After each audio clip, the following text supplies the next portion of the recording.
Good morning. Good morning to all of you that is under the sound of my voice.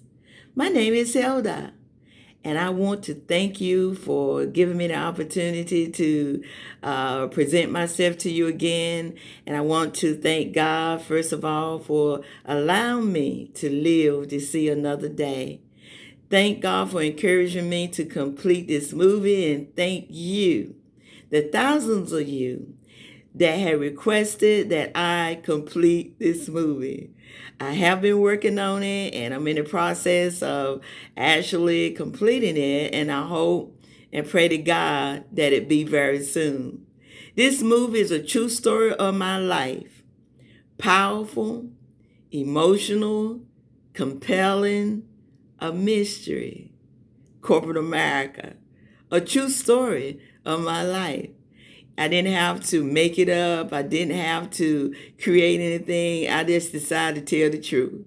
That's the only way out of this is the way I was raised as a little girl in a small town down a long dirt path called the Dunny Hole.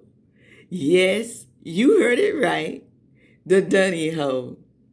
I was raised down the Dunny Hole with my granddad and three families. Actually, there was three families. The African American family, of course, my family, and then it was a Klansman family that stayed with us in the same house. It was five of them, and another white family. I didn't understand why they was in the house with us because they had their own houses, but for some reason, it's a mystery, and you will find out why this happened. They stayed in the house with us as a family, and we was raised as one family. No one was going with each other. No one was going with each other. It wasn't anything like that. No, we didn't stay together for a day, 2 days, a month, 2 months. It wasn't anything like that. We were raised as a family for years and years and years as one family. The Klansmen, my family, which again is an African American family, of course, and then another white family under one roof. That's why I named this movie The Roof, because that's what it was. It was just under one roof. You know, I can still remember that place. I would never forget it. I still go back as a little girl. It's like I lost a toy in that dunny hole. I'm looking for this toy.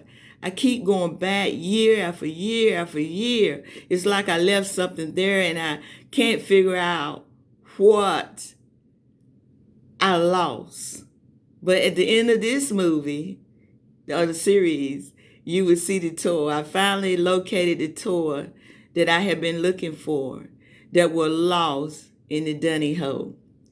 You know, about a year ago, I picked up the phone and I called one of the members that were raised in the house with us or in that path that was visiting, the path in and out. And I said I wanted to go to the dunny hole. And he said, come on, I want to tell my story.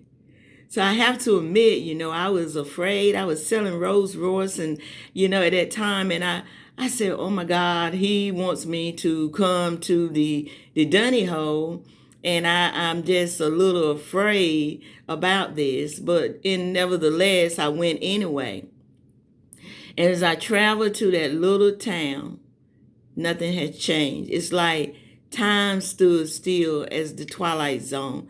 I felt like I was in the Twilight Zone. Tears came through my eyes. My heart rate went up.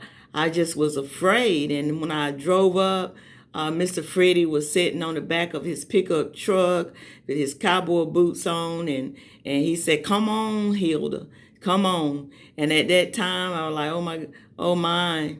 I said, this is what I asked for. And he opened the gates. It just seemed like tears couldn't start rolling down my face. And I got the visual when I was a little girl and I used to walk that long path bare feet. And as we drove down in that dunny hole, I thought about the pain, the suffering, the tears, the joy, how I was raised. They brought me up to think that color didn't matter.